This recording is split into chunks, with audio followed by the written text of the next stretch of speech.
રામજીના રાજ્યાભિષેકમાં વિઘ્ન આવ્યું છે એ રામજીની ઈચ્છાથી આવ્યું છે, એમાં કોઈનો દોષ નથી. રામજીની ઈચ્છા છે રાવણ જીવે ત્યાં સુધી મારે રાજા થવું નથી. રામજીની ઈચ્છાથી જ આ વિઘ્ન આવ્યું છે. સંતો એવું વર્ણન કરે છે રામ રાજ્યાભિષેકમાં વિઘ્ન આવ્યું એનું કારણ કૌશલ્યાજીની થોડી ભૂલ થઈ ગઈ છે. કૌશલ્યાજીએ ભૂલ કરી તેથી રામને રાજ્યાભિષેકમાં વિઘ્ન આવ્યું. કૌશલ્યાજી ઘરના નોકરોને દાસીઓને જે માગે તે આપે. કૌશલ્યાજીની ખાસ એક દાસી હતી રામને જે રમાડતી હતી, રામને જેને મોટો કર્યો હતો. કૌશલ્યામાએ ગળામાંથી નવરત્નનો હાર ઉતાર્યો અને દાસીને પહેરાયો અને દાસીને કહ્યું છે મારા દેવી હવે તારી પણ વૃદ્ધાવસ્થા છે, હવે આવતીકાલથી તારે કોઈ કામ કરવાનું નથી, તારા રામને રાજ્યાભિષેક થવાનો છે. હું રાજમાતા જેવી જેમ બેસી રહું છું તેમ તું પણ આવતીકાલથી રાજમાતા જેવી થવાની છું, તારે કોઈ કામ કરવાનું નહીં. મારા રામને તે રમાડ્યો છે. નોકરનું અપમાન કરવું નહીં, પણ સાધારણ માનવને બહુ માન પણ આપવું. સાધારણ માનવ માનને પચાવી શકે નહીં, માનને પચાવવું બહુ કઠિન. બહુ માન મળે એનું અભિમાન વધે છે, માનના પાછળ જ અભિમાન ઉભો છે. કૌશલ્યાજીએ દાસીને બહુ માન આપ્યું અને એવું કહ્યું કે તું રાજમાતા જેવી બેસી રહીશ, આવતીકાલથી તારે કઈ કામ કરવાનું નથી, તારી પણ વૃદ્ધાવસ્થા થઈ છે. મારા રામને તે મોટો કર્યો છે, રામને આવતીકાલે રાજ્યાભિષેક થવાનો છે. દાસીને બહુ આનંદ થયો. ગળામાં હાર પહેરીને દાસી જાય છે. આવતીકાલથી મારે કોઈ કામ કરવાનું જ નહીં, બેસી રહેવા, હું રાજમાતા થવાની છું. આ વિચારમાં એવી તન્મય થઈ જતી હતી. માર્ગમાં એને મંથરા મળી છે અને તે મંથરાએ પૂછ્યું છે તને આટલો બધો આનંદ કેમ થયો, શું થયું છે? દાસીએ મંથરાને કહ્યું કે મારા રામને આવતીકાલે રાજ્યાભિષેક થવાનો છે. આજે તો કૌશલ્યામાએ મને નવરત્નનો હાર આપ્યો છે, આવતીકાલથી તો હું ગાદીમાં બેસી જ રહેવાની છું, મારે કોઈ કામ કરવાનું નથી. રામ મારો દીકરો છે, રામ મને મા સમાન ગણે છે. હું તો કૌશલ્યાજીની દાસી, જે મને નવરત્નનો હાર મળ્યો, તું તો કઈ કઈ નહીં, તને તો કઈ મળ્યું નથી ને, તને કોણ આપે? તું કઈ કઈ ની દાસી છે, મેં એનું માર્યું છે. કૌશલ્યાજીએ ઘરના નોકરોને દાસીઓને વસ્ત્રો આભૂષણો આપ્યા, તેમ કઈ કઈ ની દાસી મંથરાને બોલાવીને બે ચાર સાડીઓ આપી અથવા તો મન થવાનું નહોતું. મંથરાને કઈ આપ્યું? દાસીએ કહ્યું તને કોણ આપે? તું કઈ કઈ ની દાસી છે, હું તો રાજમાતા જેવી કાલથી થવાની છું. આજે મને નવરત્નનો હાર મળ્યો છે, આવતીકાલે મારો રામ રાજા થવાનો છે. મંથરાએ જયારે સાંભળ્યું છે ભક્તિમાં ભૂલ થાય તો ભગવાન ક્ષમા આપે છે, વ્યવહારમાં ભૂલ થાય તો લોકો બહુ ત્રાસ આપે છે, સેવા પૂજામાં ભૂલ થઈ જાય છે, ભગવાન ક્ષમા આપે છે. માનવ ભૂલ કરે ભગવાન ભૂલી જાય છે. વ્યવહાર બહુ કઠણ છે, વ્યવહારમાં ભૂલ થાય તો લોકો ભૂલતા નથી, યાદ રાખે છે. વ્યવહારમાં ભૂલ થાય તો લોકો બહુ ત્રાસ આપે છે. કૌશલ્યામાની આ જ ભૂલ થઈ, મંથરાને કઈ આપ્યું નહીં. તે મંથરાને બહુ ખોટું લાગ્યું. મંથરાએ નિશ્ચય કર્યો છે હું કૌશલ્યાજીને રડાવીશ, હું રામ રાજ્યાભિષેકમાં વિઘ્ન કરીશ. મંથરાએ એવો નિશ્ચય કર્યો છે. મંથરા કઈ કઈના મહેલમાં જાય છે. મંથરાએ રડવાનું નાટક કર્યું છે. કેટલીક માતાઓ એવી હોય છે ખોટું ખોટું એમને રડતા પણ આવડે છે. બહારથી બહુ હેત બતાવે, અંદર જરાય પ્રેમ હોતો નથી, ખોટું ખોટું રડે છે. અહીંયા કોઈ એવી નથી હો, તમે તો રામાયણની કથા સાંભળો. મંથરા ખોટું ખોટું રડવા લાગી. મને બહુ દુઃખ થાય. કઈ કઈ તે જોયું મંથરા કેમ રડે છે. કઈ કઈ મંથરાને પિયરથી લઈ આવી હતી. મંથરાનો જન્મ અયોધ્યામાં થયો નહોતો. કઈ કઈ નું દશરથ મહારાજ સાથે લગ્ન થયું ત્યારે કઈ કઈના પિતાએ કહ્યું હતું કે તને શું આપું, કે આ દાસી બહુ લાયક છે, મારા ઉપર બહુ પ્રેમ રાખે છે. કઈ કઈ પિયરથી મંથરાને લઈ આવી અને તેથી કઈ કઈનો અતિશય પ્રેમ હતો. મંથરાએ કઈ કઈએ કહ્યું કે તું કેમ રડે છે, શું થયું છે? મારું રામ તો આનંદમાં છે. કઈ કઈનો રામજીમાં અતિશય પ્રેમ છે. શાસ્ત્રોમાં એવું લખ્યું છે પતિવ્રતા સ્ત્રીનો પુત્ર કરતા પણ પતિમાં 100 ગણો પ્રેમ હોવો. દશરથ મહારાજની વૃદ્ધાવસ્થા છે, પૂછવું જોઈએ દશરથ મહારાજ નું કુશળ છે ને? દશરથ મહારાજ તો આનંદમાં છે ને? કઈ કઈ પૂછે છે મારો રામ તો આનંદમાં છે. કુશળ રામ મહીપાક, દશરથ મહારાજની વૃદ્ધાવસ્થા તે દશરથ મહારાજનું કુશળ પૂછવું જોઈએ. કૈકેયીના હૃદયમાં રામજીના માટે એવો પ્રેમ. પ્રથમ રામનું કુશળ પૂછે છે, પછી દશરથ મહારાજનું કુશળ પૂછે છે. તું કેમ રડે છે? શું થયું? રામ તો આનંદમાં છે ને, મારા રામને તો કઈ થયું નથી ને. મંથરાએ નાટક કર્યું છે. મંથરા બોલે છે રામનું કુશળ તો છે, આવતીકાલે રામને રાજ્યાભિષેક થવાનો છે. રામ તો બહુ આનંદમાં છે, એને રાજ્યાભિષેક થવાનો છે. કૈકેયીએ કહ્યું મારા રામને આવતીકાલે રાજ્યાભિષેક થવાનો છે.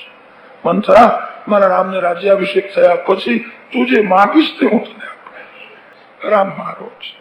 કૈકેયીના ગળામાં ચંદ્રહાર હતો, તે ઉતારીને મંથરાને આપે છે. મંથરા લેતી નથી, ચંદ્રહાર ફેંકી દે છે. એવું નાટક કર્યું, મને બહુ દુઃખ થાય છે.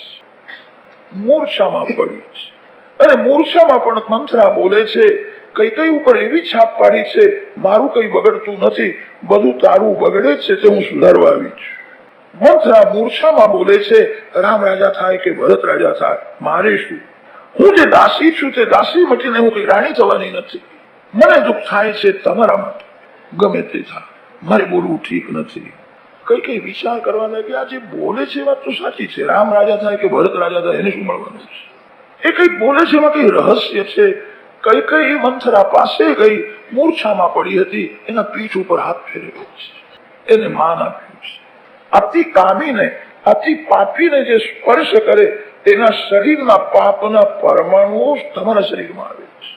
સ્પર્શ દોષ તો બધા જ માને છે. ડાક્ટર મહારોગીને સ્પર્શ કર્યા પછી સાબુથી હાથ ઘસે છે. એને ભય લાગે છે મહારોગીના શરીરમાંથી રોગના પરમાણુ મારા શરીરમાં ન આવે. આજકાલના લોકો સ્થૂળ શરીરનો વિચાર કરે છે, અમારા ઋષિઓ સૂક્ષ્મ શરીરનો વિચાર કરે. જીવાત્માને સૂક્ષ્મ શરીર સાથે યમદૂતો બહાર કાઢે છે. આ સ્થૂળ શરીર તો માટીમાં મળી જાય છે. જેનું સૂક્ષ્મ શરીર બહુ બગડેલું હોય એને અડવું નહીં. મંથરાનું સૂક્ષ્મ શરીર મન બહુ બગડેલું છે, દુષ્ટ છે.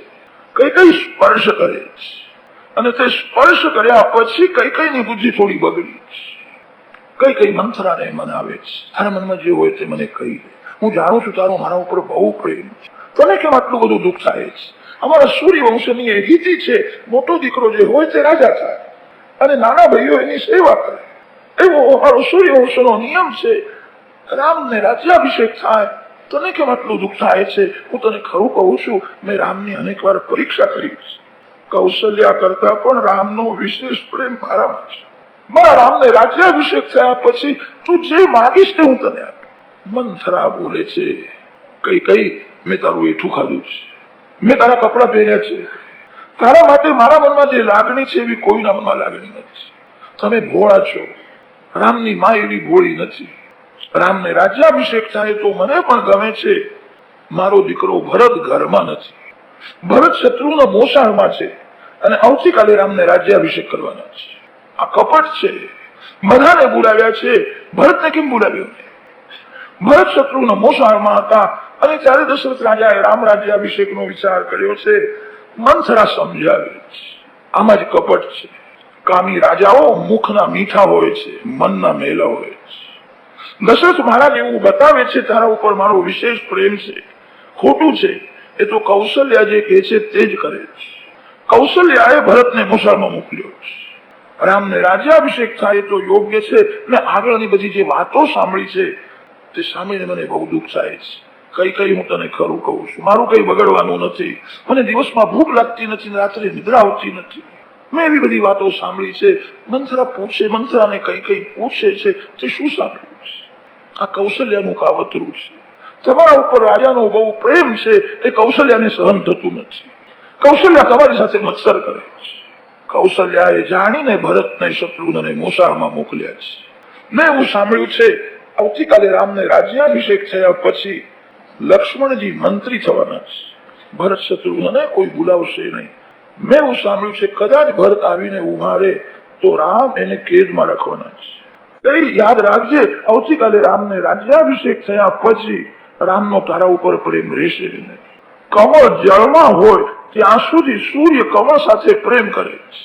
કમળ જળમાંથી બહાર નીકળ્યા પછી સૂર્ય કમળનો શત્રુ થઈ જાય છે, વહાલા વેરી થઈ જાય છે. તમે ભોળા નથી છો, તમે સમજતા નથી. તમે માનો છો કે દશરથ મહારાજ મારા હાથમાં છે, ભૂલ છે. રાજા દશરથ કપટી છે, કામી છે. પતિની નિંદા સાંભળે એ સ્ત્રીના પુણ્યનો નાશ થાય. પતિની નિંદા કોઈ દિવસ સાંભળવી નહીં. મંથરા દશરથ મહારાજની નિંદા કરે છે, કામી છે, કપટી છે. રાત્રે રોજ અહીં આવે છે, તમને ખબર નથી. મેં કહ્યા પછી તમને ખબર પડી છે 14-15 દિવસથી રામ રાજ્યાભિષેકની તૈયારીઓ થાય છે અને તમને ખબર નથી. મંથરા દશરથ મહારાજની નિંદા કરે છે. મંથરા મૂર્ખ છે. દશરથ મહારાજ કામી નથી, જીતેન્દ્રિય છે, મહાન તપસ્વી છે, મહાન ભગવત ભક્ત છે. એ પરમાત્માના પિતા થયા છે. મંથરા મૂર્ખ છે. મહારાજા દશરથની નિંદા કરે. કામી રાજાઓ મુખના મીઠા હોય છે, મનના મેલા હોય છે. તને ખબર નથી, મારું કઈ બગડવાનું નથી. રામને રાજ્યાભિષેક થાય તો આવતીકાલથી તારું બધું બગડવાનું છે. કઈ યાદ રાખજે, તને અયોધ્યામાં રહેવું હોય તો કૌશલ્યાજીની દાસી થઈને રહેવું પડશે. કૌશલ્યાજીના ઘરે તારે પાણી ભરવું પડશે. રાજ્યાભિષેક થયા પછી રામ તારા ઉપર પ્રેમ નહીં રાખે. રામ સ્વાર્થી છે, એને રાજા થવું છે અને તેથી એ તારા ઉપર પ્રેમ બતાવે છે. એ તો કૌશલ્યાનો દીકરો છે. મોટો દીકરો રાજા થાય અને નાનો દીકરો એનો નોકર થાય. આ કેવી રાજનીતિ છે? મારો ભરત નોકર છે, તમે ભોળા છો. આ બધું કપટ છે. તમારું બધું બગડવાનું છે. મારું કઈ બગડતું નથી. મને કોઈ સ્વાર્થ નથી. મંથરા જે બોલે છે તે કઈને બધું સાચું લાગે છે. એને શું સ્વાર્થ છે? મંથરા મારા ભરતને કેદમાં રાખવાના છે કે એવું મેં સાંભળ્યું છે. ખોટું બધું બોલે છે. વેર વધે એવી રીતે મંથરાએ કઈને શિખામણ આપી છે. શોકીઓ કેવી રીતે ત્રાસ આપે છે તમે સમજતા નથી. તમે ભોળા છો. આ કૌશલ્યાનું બધું કપટ છે. તમારા ઉપર દશરથ મહારાજનો પ્રેમ છે એ કૌશલ્યાને સહન થતું નથી. કૌશલ્યાની ઈચ્છા છે કે બધા મને માને છે, આ કઈ મને માનતી નથી, કઈ મારી દાસી થાય. તેથી કૌશલ્યાએ આ બધું કર્યું છે. કઈ રડવા લાગી. મંથરા હું તને ખરું કહું છું, હું મારા પિયરમાં જઈને રહીશ, પણ હું કૌશલ્યાજીની દાસી તો નહીં. તો રાણી થયા પછી મેં કોઈનું બગાડ્યું નથી. મારા દીકરાને કેદમાં રાખવાના છે, ક્યાં કેદમાં રાખવાના? તેથી તો એને અહીંથી મોકલ્યા છે. કઈ રડવા લાગી. ત્યારે મંથરા કઈને સમજાવે છે, રડશોમાં જે કૌશલ્યાએ તમારા માટે કર્યું હતું તમે પણ કૌશલ્યાના માટે એવું જ કપટ કરો. તમે કૌશલ્યાને રડાવો. કઈ તું ભોળી છે, છલ કપટ બહુ જાણતી નથી, બધું મંથરા શીખવાડે છે. રાજાએ તમને 2 વરદાન આપ્યા છે. મને તમે કહેજો તે 2 વરદાન તમે થાપણ તરીકે રાખ્યા છે. આજે માગી લો અને છાતી ઠંડી. અયોધ્યાની પ્રજાને શનિદેવ ત્રાસ આપતા હતા અને ત્યારે દશરથ મહારાજ શનિદેવ સાથે યુદ્ધ કરવા ગયેલા. કઈ વીર છે, કઈમાં ઘણા સદગુણ હતા. દશરથ મહારાજ સાથે કઈ તે વખતે ગઈ હતી. દશરથ મહારાજ યુદ્ધ કરતા હતા અને રથની ધરી તૂટી ગઈ. ત્યારે કઈએ હાથથી 2 ચાકને પકડી રાખ્યા. દશરથ મહારાજને ખબર નથી. શનિદેવને હરાવ્યા છે. શનિદેવે કહ્યું હવે તમારી પ્રજાને હું ત્રાસ નહીં આપું. દશરથ રાજાએ જોયું છે કઈએ 2 ચાકના મધ્યમાં હાથ નાખ્યો, 2 ચાકને પકડી રાખ્યો. આજે તે મારા પ્રાણ બચાવ્યા છે. કઈએ કહ્યું મારું કર્તવ્ય મેં કર્યું છે. પતિવ્રતા સ્ત્રી પતિદેવના માટે પ્રાણનો પણ ભોગ આપે. તમારું સુખ મારું સુખ છે અને તમારું દુઃખ એ મારું દુઃખ છે. મારા વખાણ ન કરો. મેં જે કર્યું છે તે મારી ફરજ બજાવી. મહારાજને આશ્ચર્ય થાય છે. કઈ તું માગ હું સેવા કઈ માગવું નથી. કે મારી બહુ ઈચ્છા છે, આજે મને મારા પ્રાણ તે બચાવ્યા છે, તું જે માગીશ તે હું તને આપીશ, કે મારે કઈ માગવું નથી. દશરથ રાજાએ બહુ આગ્રહ કરીને કહ્યું છે 2 વરદાન માગ. બહુ આગ્રહ કર્યો ત્યારે કઈએ કહ્યું હતું આજે કઈ માગતી નથી, જયારે જરૂર પડશે ત્યારે માગી. કઈ ભૂલી ગઈ હતી. મંથરા એને યાદ કરાવે છે. મને યાદ છે 2 વરદાન માગી લો. મંથરા ને કઈ પૂછે છે હું શું માગું, શું માગું? બધું મારે જ કેવું પડે? તમને કઈ અક્કલ છે કે નહીં? કઈએ કહ્યું મને અક્કલ હોત તો મારી આદશા થાય. હું મૂર્ખ છું. મંથરા હું તારા આધીન છું. હવે તો તું મને જે કહે તે કરવા હું તૈયાર છું. તું મને કુવામાં પડવાનું કહીશ, હું કુવામાં પડી. તારા જેવી જગતમાં કોઈ નથી. મારા માટે તારા મનમાં જ લાગણી છે. આ લોકોએ કેવો દગો કર્યો. કૌશલ્યાએ કેવું કપટ કર્યું. મારા દીકરાને મોસાળમાં મોકલ્યો. એને કેદમાં રાખવાના છે. કઈ રડે છે. મંથરા કઈને સમજાવે છે રડશો. મેં જયારે સાંભળ્યું ત્યારે એક જોશીને હું પૂછવા ગઈ હતી કાલે રામને રાજ્યાભિષેક થશે કે નહીં. જોશીએ રામના જન્માક્ષર જોઈને મને કહ્યું છે કે રામ રાજ્યાભિષેકમાં વિઘ્ન આવશે, રામને રાજ્યાભિષેક થવાનો નથી. મને જાણીને આનંદ છે. તમારા હાથમાં બાજી છે.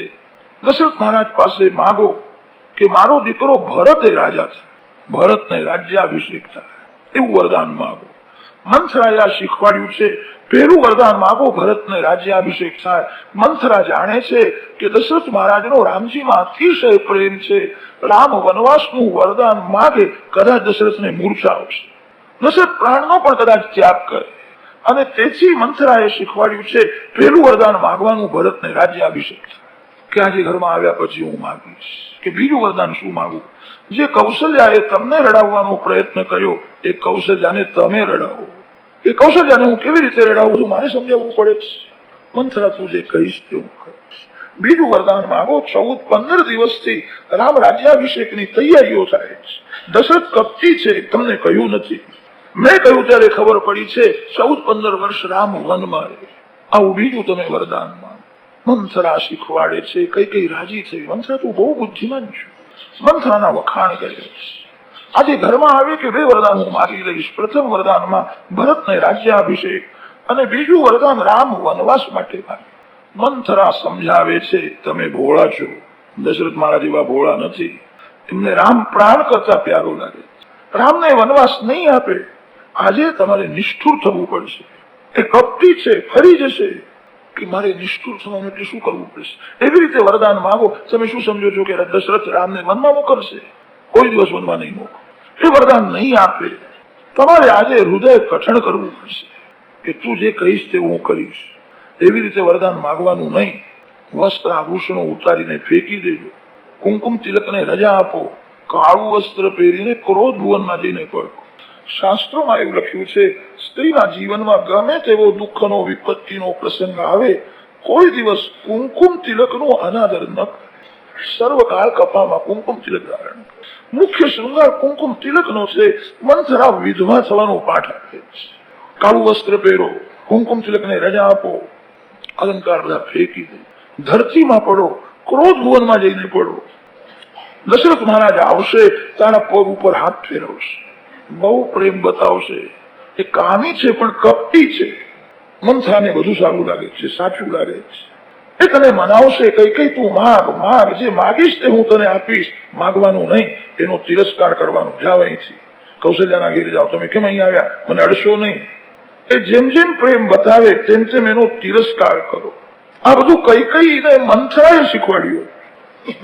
દશરથમાં વિશ્વાસ રાખશો નહીં, એ ફરી જશે. એ રામને વનવાસ નહીં આપે. તમારે આજે બહુ કઠણ થવું પડશે. તમે ભોળા છો. દશરથ મહારાજ બહુ મનાવે તો એ માનશો નહીં. દશરથને એક જ કહેજો, જાઓ તમે, એનો તિરસ્કાર કરો, માગશો નહીં. એ અનેક રીતે તને મનાવશે. કઈ મારું બધું રાજ તને આપું છું, હું તારા આધીન છું, એવું બોલશે. પણ એ સાચું નથી, ખોટું છે. દશરથમાં વિશ્વાસ રાખશો નહીં, એ કપટી છે. દશરથ જયારે બહુ વ્યાકુળ થઈને બોલશે કે હું રામના સોગન ખાઈને કહું છું કે તું જે માગીશ તે તને આપીશ. રામના સોગન ન લે ત્યાં સુધી માગવાનું નહીં. આ મંથરાએ બધું શીખવાડ્યું. ભૂપતિ રામ શપથ જબ કરે. દશરથ મહારાજને એ જ દુઃખ હતું. રામને દશરથ રાજાએ કહ્યું નથી કે વનમાં જા. રામ વનમાં જવા લાગ્યા ત્યારે દશરથ ના પાડી શક્યા નહીં. યાદ આવે છે મેં રામના સોગન લીધા છે. રામ ઘરમાં રહે અને મારા રામને કઈ થઈ જાય તો મેં સોગન લીધા છે, તેથી વનમાં ના જાઓ એવું પણ બોલી શક્યા.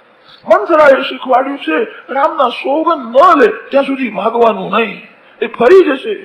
તમે ભોળા છો, એ કપટી છે. કઈને આશ્ચર્ય થયું. કઈ મંથરાના વખાણ કરે છે. મંથરા તું બહુ બુદ્ધિમાન છે, તારા જેવી મેં જોઈ નથી. કઈ મંથરાના આધીન છે. સુંદર વસ્ત્ર આભૂષણો ઉતારીને ફેંકી દીધા છે. માથાના વાળ ખુલ્લા છે. કાળું વસ્ત્ર પહેર્યું છે. ક્રોધ ભુવનમાં ધરતીમાં જઈને કઈ પડી.